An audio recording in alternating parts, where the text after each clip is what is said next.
अस्सलाम वालेकुम दोस्तों, स्वागत है आपका एनजीपी न्यूज़ में। यूँ तो सरकारें शिक्षा के स्तर को बेहतर बनाने के लिए बार बार नई पॉलिसियाँ और सुविधाएं देती है ताकि बच्चों का शैक्षणिक, बौद्धिक व शारीरिक विकास हो सके। इन सुविधाओं में बच्चों को मुफ्त किताबें, बैग, यूनिफॉर्म्स, पोषण आहार, क्लास में लाइट और पंखों की व्यवस्था, पानी की व्यवस्था, खेल मैदान व खेल कूद की सामग्री इत्यादियों का समावेश होता है। इसके साथ ही शिक्षित टीचर, आया और खाना बनाने वालों का भी प्रबंध करती है। ये सुविधाएं सभी स्कूलों में पहुंचाने का प्रयास किया जाता है। कामठी शहर का शुमार नागपुर ज़िले के बड़े शहरों में किया जाता है और सुविधाओं को वहां की स्कूलों में पहुंचाया जाता है। ये एक अच्छा प्रयास है, परंतु कोई भी पॉलिसी कुछ दिन अच्छी चलने के बाद उसकी व्यवस्था लड़खड़ाने लगती है। एनजीपी न्यूज़ की टीम ने कामठी की ऐसी ही कुछ स्कूलों का सर्वे किया। सबसे पहले हमारी टीम पहुंची नगर परिषद की सरपंच मोहम्मद खुर्शीद हक उर्दू गर्ल्स प्राइमरी स्कूल, जो कि वारिसपुरा में है। वहां पर जाकर हमने इन मूल सुविधाओं के बारे में जानना चाहा कि सारी सरकारी सुविधाएं यहाँ है या नहीं। तो देखिए, वहाँ के प्रिंसिपल और टीचर्स हजरात से हमने बात की।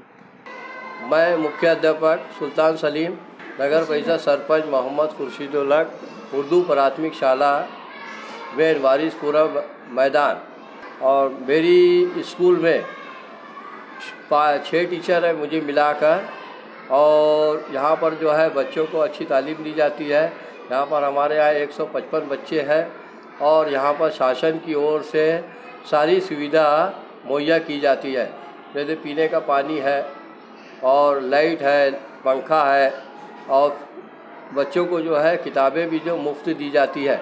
हाँ, मैदान है हमारे यहाँ, लेकिन मैदान में बहुत सारा कचरा रहता है और पानी भरा रहता है।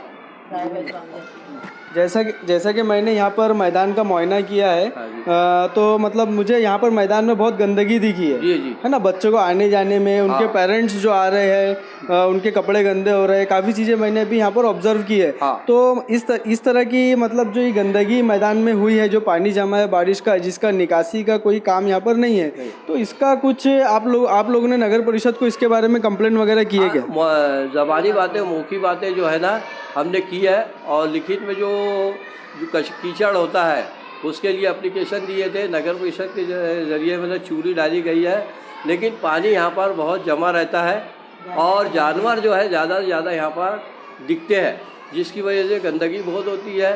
और नगर परिषद के जो कर्मचारी जो सफाई वाले हैं वो सफाई करते हैं और उसके बाद फिर कचरा हो जाता है, और वहाँ जानवर वगैरह जो है यहाँ पर बहुत सारा लीद गंदगी रहती है उसकी वजह से। और पानी की निकासी जो है मैदान, सुनो ना, मैदान में पानी की निकासी जो है, मैदान में जो पानी भर जाता है उसकी निकासी का बराबर इंतज़ाम नहीं है, उसको करना चाहिए।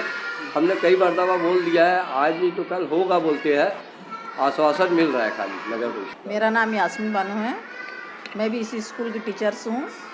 हमारे को सबसे ज़्यादा अगर परेशानी है तो मैदान से है, क्योंकि यहाँ पे गाय भैंस, गोबर, कीचड़, आने जाने की पेरेंट्स को तकलीफ़, बच्चों को मतलब बुखार, इससे मलेरिया, ये सब मतलब बहुत ज़्यादा फैल रहा है। और स्कूलों में भी इसके वजह से मतलब मच्छर, मक्खियाँ, ये सब रहती है। हम लोग कितनी भी सफाई करें तो हमारा स्कूल साफ़ सुथरा नहीं रह पाता, क्योंकि कीचड़ का पैर हमारे स्कूल में आता ही है, बच्चे गंदे होके आते हैं। हम लोग ये डिमांड करना चाहते हैं जिसमें हम इत्मीनान से अपने बच्चों को खिला सके, ड्रिल करा सके, कभी ठंडी है तो उसमें क्लास लगा सके। ऐसा मतलब सेपरेट कुछ भी नहीं है। यहाँ पार्किंग है, ये सब मतलब तकलीफ़ है, आने जाने का है। हम लोग सेपरेट हमारा कुछ भी नहीं है सिवाय स्कूल के गेट से। इसके बाद हम पहुँचे इमली बाग कामठी में स्थित अब्दुल सत्तार फारूकी स्कूल। तो चलिए देखिए वहाँ के प्रिंसिपल जनाब नकीब अख्तर क्या कहते हैं। मेरा नाम नकीब अख्तर है। मैं नगर परिषद अब्दुल सत्तार फारूकी स्कूल में एज ए HM यहाँ काम करता हूँ जी। पिछले 6 सालों से मैं इसी स्कूल में एज ए HM हूँ जी। मेरे यहाँ 1st to 4th में तकरीबन 450 बच्चे हैं जी, और KG में तकरीबन 300 बच्चे हैं। ऐसे तकरीबन 700 के करीब मेरे स्कूल में बच्चे पढ़ाई करते हैं जी। हमारे यहाँ तकरीबन बच्चे जितने नाम है उतने बच्चे आते, बल्कि उससे कहीं ज़्यादा आते हैं। हाँ, नगर परिषद की हमारे यहाँ सारी चीज़ें जो है पंचायत समिति से है, जी तो जो भी चीज़ें हैं पंचायत समिति से हमें वो सारी चीज़ें मिलती हैं। सामने में जो ग्राउंड दिख रहा है वो हमारे समझो नगर परिषद का ही वो ग्राउंड है। जी तो अभी पिछले बारिश के दिनों में थोड़ा सा हालत ठीक नहीं रहती, लेकिन हम मैदान की वजह से थोड़ा सा बाधा होती है, लेकिन बारिश के अलावा बाकी दिनों में तो ग्राउंड अच्छा ही रहता है। सर, जो यहाँ पर जो बारिश के दिनों में यहाँ पर जो दिक्कत आप लोगों को हो रही है, इसका कंप्लेंट आप नगर परिषद में या प्रशासन तक पहुँचाए क्या? हाँ, ये सब चीज़ें होते रहती है, हमारी बातचीत और कंप्लेंट भी होते रहती है। इस पर हमारी ख़ास तौर से हमारे जो शाहजहाँ भाई हैं उनसे बातचीत हुई थी इस विषय पर, तो उन्होंने कहा था कि बहुत जल्द इस पर काम होने वाला है और एक बहुत अच्छा स्टेडियम जैसा ये मैदान बनने वाला है, जहाँ पे बहुत अच्छी लाइट फिटिंग वगैरह होगी। मैदान में घास चाइना घास जो होती है वो लगाई जाएंगी, बैठने की व्यवस्था रहेगी, वो सारी सहूलत यहाँ पर उपलब्ध होगी, है ना।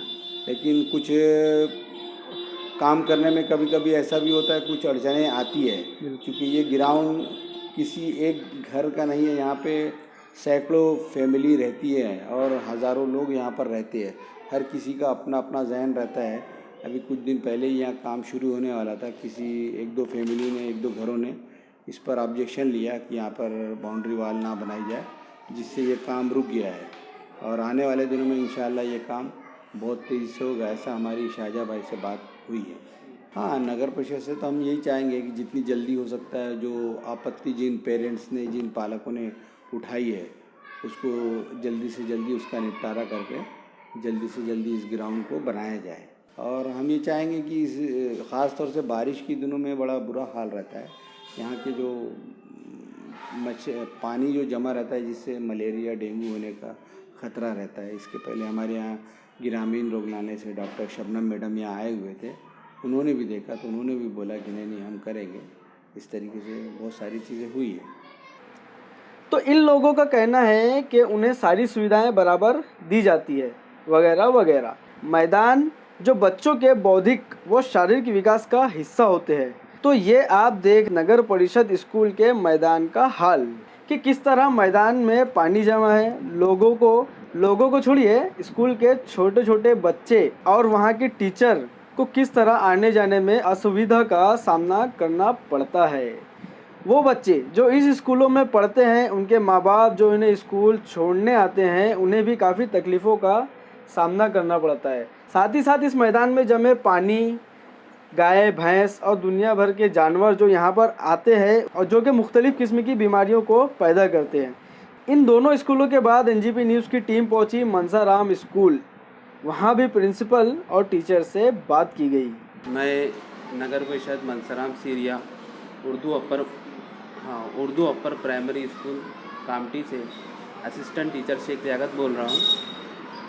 हमारी स्कूल नगर परिषद द्वारा चलाई जाती है।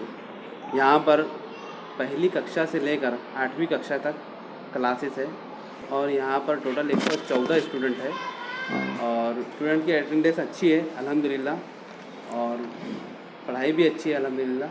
नहीं, सारी चीज़ें तो अवेलेबल नहीं है।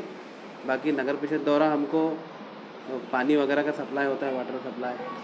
जैसा कि यहाँ पर सामने यहाँ पर एक प्ले ग्राउंड था, वो भी उसको वॉल कंपाउंड मार के घेर लिया गया है। तो ये अभी आपकी स्कूल के अंडर में है या फिर कैसा क्या है? नहीं, हमारी स्कूल के अंडर में वो मैदान नहीं है, वो नगर परिषद के अंडर में है। अच्छा। यहाँ पर बाजार डे में सब्ज़ी वगैरह की दुकानें भी लगती है और आम दिनों में भी रहती है और बच्चों की कोई एक्टिविटी भी नहीं ले पाते हम लोग जी। बहुत सारी दिक्कतें आती है बच्चों की पीरियड वगैरह लेने में। मैं पहले आपसे ये पूछना चाहता हूँ कि यहाँ पर जो प्लेग्राउंड ना होने की वजह से जो यहाँ पर 100-120 तकरीबन बच्चे हैं, तो इनकी जो एक्टिविटीज़ होती है, सुबह की प्रेयर बोलो या उनका जो स्पोर्ट्स रिलेटेड जो एक्टिविटी है, वो सब आप लोग कहाँ पर मैनेज करते हो? फिर प्रेयर के लिए तो बहुत तकलीफ़ होती है। एक रूम में ही पूरे बच्चों को एडजस्ट करना पड़ता है। बच्चे जब ज़्यादा हो जाते हैं तो बहुत ज़्यादा गर्म भी लगता है, उमस होती है, फिर हमको बहुत परेशानी होती है प्रेयर के टाइम पे। कभी कभी ऐसा मौका आता है कि बच्चों को बाहर खड़ा रखना पड़ता है। बच्चों के खेलने के लिए एक ग्राउंड होना चाहिए। बच्चों से दूसरी एक्टिविटीज़ ले ही नहीं सकते, सामने से जो रोड गया है वो बहुत चालू रोड है, दिन भर गाड़ियाँ आते जाते रहती है, तो बच्चे रिसेस के वक्त भी बाहर नहीं निकल सकते हैं। हमारे यहाँ पहली से 8वीं क्लास होने है और क्लासरूम जो है वो कम है, वो 6 ही है। और 2 क्लासरूम की डिमांड हमने 2 पंचायत समिति को किया है, पंचायत समिति कामटी को, और पंचायत समिति के इंजीनियर ने इसका इंस्पेक्शन भी किया है और हमने उसकी डिमांड भी की है। उन्होंने कहा है कि आने वाले सेशन में 2 क्लासरूम हम सर्व शिक्षा अभियान अंतर्गत आपको तो ये provide डिमांड करेंगे। का जो आप लोगों ने किए थे कितना समय हो गया है इसे प्रोसेस करके? ये प्रोसेस के लिए 6 महीना हो गया है। अच्छा, 6 से 8 6 महीने से अभी तक कुछ नहीं हो पाया? हाँ, उन्होंने ऊपर डिमांड दिए है। अच्छा अच्छा। हाँ, वो ऊपर से आएगा फिर तो हो जाएगा। उसी स्कूल के पास ही और एक स्कूल है जिसका नाम मौलाना एजाज गर्ल्स प्राइमरी स्कूल है। तो क्या कहती है वहाँ की प्रिंसिपल, सुनिए इन्हें। मैं शमसुन्निसा अंसारी, नगर परिषद मौलाना एजाज स्कूल इंचार्ज। और नगर परिषद की सहूलत तो सभी है, लेकिन जो अभी बोरिंग बनी है वो सही जगह नहीं लगने से बारिश के बाद भी पूरे मैदान में कीचड़ रहेगा, उसका निकासी अभी नहीं है। हाँ, प्ले ग्राउंड है, लेकिन उस पर कभी कभी सब्ज़ी वालों का आक्रमण रहता है, अतिक्रमण रहता है सब्ज़ी वालों का। ग्राउंड रहने के बाद भी जैसा सहूलत नहीं है वहाँ पर। दूसरी बात, इस स्कूल मार्केट में होने से स्कूल जब बंद होता है तो यहाँ के निवासी है वो ऊपर से छत पे चढ़कर अंदर दाखिल होते हैं, तो स्कूल को बहुत नुकसान पहुँचाते हैं। ऐसा लगता है यहाँ पर स्कूल के बाद भी सिक्योरिटी होना चाहिए। हाँ, नगर परिषद द्वारा मिल रही है, लेकिन वहाँ पर कर्मचारी नहीं रहने से, जैसे चपरासी नहीं है, हमको अपना प्राइवेट, हाँ वो पिछले कई सालों से चपरासी अभी नहीं है, लेकिन हम अपना प्राइवेट रखते हैं। हाँ, वो तो स्कूल के बाद जो यहाँ के रहवासी है वो यहाँ स्कूल को तकलीफ़ पहुँचाते हैं, वो बाहर के लोग, वो मार्केट के लोग हैं जो भी अंदर दीवारों पे से चढ़कर अंदर दाखिल हो जाते हैं। और इसका बाउंड्री वाल बहुत ज़रूरी है, स्कूल के लिए बाउंड्री वाल बहुत ज़रूरी है। और दूसरी बात तो ये भी हो गई है, अभी तो कीचड़ है 3 माह, लेकिन अभी बोरिंग लग गई है 15-20 दिन से, तो उसका वहाँ पर 12 महीना सब्ज़ी वाले उठाएंगे जी। तो वो कीचड़ मचेगा, उसका निकासी नहीं है। हमको बहुत ज़रूरी है निकासी उसका होना।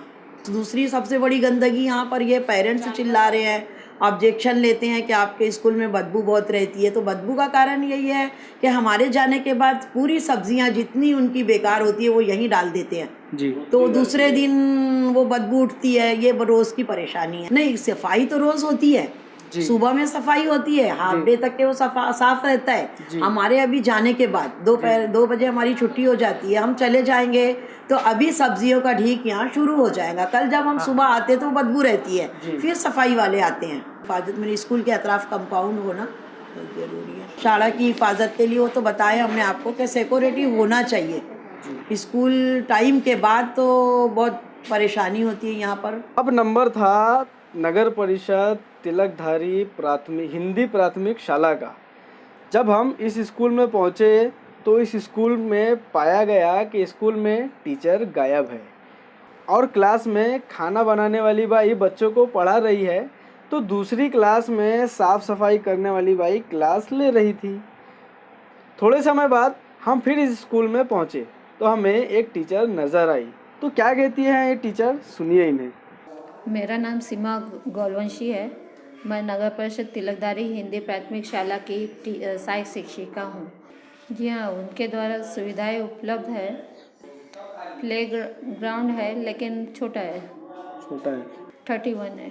31 है, ओके। तो उसकी अटेंडेंस वगैरह कैसा क्या कितनी रहती है?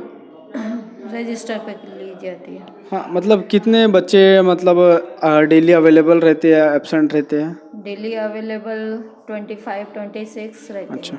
जी हाँ, टीचर्स की तो कमी है, लेकिन गार्ड भी नहीं है यहाँ पर ऐसे। और यहाँ पे थोड़ा बच्चों के लिए थोड़ा कंप्यूटर अगर अवेलेबल होंगे तो उससे बहुत अच्छा बेनिफिट होएगा हमको। उससे थोड़ा बच्चों को भी अच्छा लगता है, मेन बात है। जी। ऐसे न्यूज़ जो आ रहे हैं अवेलेबल है CBSE, वैसे थोड़ा नगर परिषद के भी स्कूलों में मिले तो हमारे स्कूल की भी पढ़ संख्या आगे बढ़ेगी, ऐसा हम उम्मीद करते हैं। तो क्या वजह है, मतलब सिर्फ बहुत कम स्टूडेंट है आपके यहाँ पर? सब आजकल सभी स्कूलों में सभी लोगों की मानसिकता बन गई है कि सीबीएसई में पढ़ाई अच्छी होती है, नगर परिषद में नहीं होती है। वो पहले होने की नहीं, लेकिन अभी हम लोग पूरी मेहनत करने की कोशिश कर रहे हैं कि हम सीबीएसई के हिसाब से बच्चों को हैंडल कर सकें। शिक्षा विभाग द्वारा जारी आदेश अनुसार हर स्कूल में उसकी बिल्डिंग व पट संख्या के हिसाब से खेल का मैदान होना चाहिए, परंतु हमारे शहर कामटी में स्कूल की बिल्डिंग तो है लेकिन खेल का मैदान नहीं है। स्कूल सड़कों के किनारे है जहां बच्चों के लिए हमेशा जोखिम बना रहता है। स्कूल सड़कों के किनारे है जहां बच्चों के लिए हमेशा जोखिम बना रहता है, दुर्घटना होने का खतरा हमेशा लगा रहता है। आप जानते हैं मेरा इशारा किस स्कूल की जानिब है। कामटी शहर फुटबॉल के कारण ही पूरे देश बल्कि पूरी दुनिया में मशहूर है। यहाँ पैदा हुए पले बड़े खिलाड़ियों ने अपना और अपने शहर का नाम पूरी दुनिया में रोशन किया है, आज भी अपने जौहर दिखा रहे हैं। लेकिन सरकार की उदासीन के कारण कामटी के बचे कुचे खेल के मैदान भी पार्किंग जोन, सब्जी मंडी व अन्य अतिक्रमण कार्यों के कारण लुप्त होते जा रहे हैं और हमारी परंपरा को तथा हमारे बच्चों के भविष्य को नुकसान पहुंचा रहे हैं। जहां एक ओर सरकार अपने आदेश द्वारा मैदान की अहमियत बताती है, वहीं सरकारी कार्यालयों द्वारा उसे खत्म करने की साजिश की जाती है। इस मुद्दे को भारत के उच्च न्यायालय ने भी अहमियत देते हुए शहर और शैक्षणिक संस्थाओं के पास के सभी मैदानों को खाली करने का आदेश भी दिया है, परंतु सरकारी कार्यालयों द्वारा इसको सीरियसली नहीं लिया जाता और बच्चों के भविष्य को सूली पर लटका दिया जाता है। यही कारण है कि शिक्षा के क्षेत्र में बच्चों का बौद्धिक व शारीरिक विकास नहीं हो पा रहा है। तो आप देख रहे थे एनजीपी न्यूज़। इस तरह की और भी वीडियोस और भी इंटरव्यूज़ देखने के लिए आप हमारा यूट्यूब चैनल सब्सक्राइब कीजिए और हमारा फेसबुक पेज लाइक कीजिए ताकि इसी तरह की और भी अपडेट्स आप पा सके। और भी अपडेट्स के लिए आप हमारी वेबसाइट www.ngpnews.in विज़िट कर सकते हैं। शुक्रिया, थैंक यू।